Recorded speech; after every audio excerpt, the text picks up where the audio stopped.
Okay. What are you waiting for? Okay, hey, hi everybody, we're live. Two guys talking about money, episode 2 or 3 or something. Yeah, Yeah. episode 2. So hi, I'm Boyd. I'm Greg. This is Greg. Hey, we're from Archetype Financial in the Vancouver area of British Columbia, and today is the 25th of February. That's right. February in 2026. And what we're here to talk about right now, because of unprecedented market conditions and the strength of the stock market and the heights of the prices, we're going to talk about reasons to play it safe right now. Sound good? That sounds good to me. Yeah. Okay. So I guess there's a lot of things to be considered in a conversation like that. But you know, I know from our perspective, we've been trying to orient our client portfolios onto the safety side. Yeah. More so, especially in the last 6 to 18 months. Mm-hmm. Do you want to comment on why we think it's important that clients do that?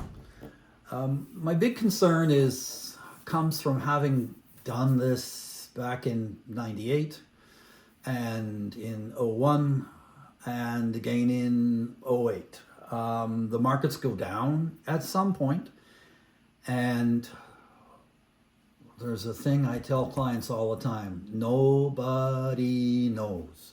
Nobody knows when they're going to go down, so nobody knows where the peak is. Nobody knows. Nobody knows when they're going to go down. Nobody knows how far they're going to go down. So you can't plan anything based on that. What you have to do is, when the markets get a little crazy, like they are right now, Going up. they get crazy going up, you have to decide, okay, that's enough for me. I'm going to take my money off the table, not all of it, but some of it. I'm going to move it to a more conservative position, and I'm going to keep making money gently, but in a way that I will have lots of safe money that I can use when the markets fall apart. So, And it's beginning to look like they will. so let's presume doomsday is right around the corner and the markets fall apart. What happens then? Well, for the average person who didn't do any preparation, again, I'm a Boy Scout, be prepared. But for the average person who didn't do any, the markets go down 30, he goes down 25, 30, 35%. When you're down 30%, it can easily cost you 4 years. There's the lost year, there's at least 2 recovery years, and then when you get back to whatever you had in the beginning, when you get back to that level, you got to remember you're 3 years behind. You've got inflation. What you spent $100 on last year is going to cost you $102 this year, maybe a little more. But if we take that for 3 years, you need about $107, $108 compound to get back to the $100 you had when things fell apart. So now you need the loss year recovered, you need 1-2 recovery years, and you need inflation. But wait a minute, Greg. Covered. If I'm in the market and I lose 30%, my $100 is now down to 70. Yeah. But the next year it bounces back 25%. Aren't I that much closer to breaking even again? Not really, you're not, because the 70% that you make sounds great, but you're not making 70% on $100. You're making 70% on $70. So 25% on 70. Oh, 25%, sorry. 25% on $70 instead of 100. So your 25% gain sounds good in percentage terms, but it's not as good because it's on a smaller balance. I'll give you an example. Yeah. If you lose 50%, so your 100 goes down to $50, Okay. and you make 25%. I'm not at $75, am I? No. What am I at? Well, 25%, a quarter, you're up around, I'm at $62.50. you're at $62.50. Ooh, that's not so good. So it's going to take you, even if there's subsequent good years after the markets fall apart, And there usually are. it's going to take you longer to recoup, to get you back to ground zero where you were when the markets fell apart, Now, let's also assume without counting inflation. that you're 40 years old. Okay. and your target is, for example, 65 for retirement. So that's 25 years.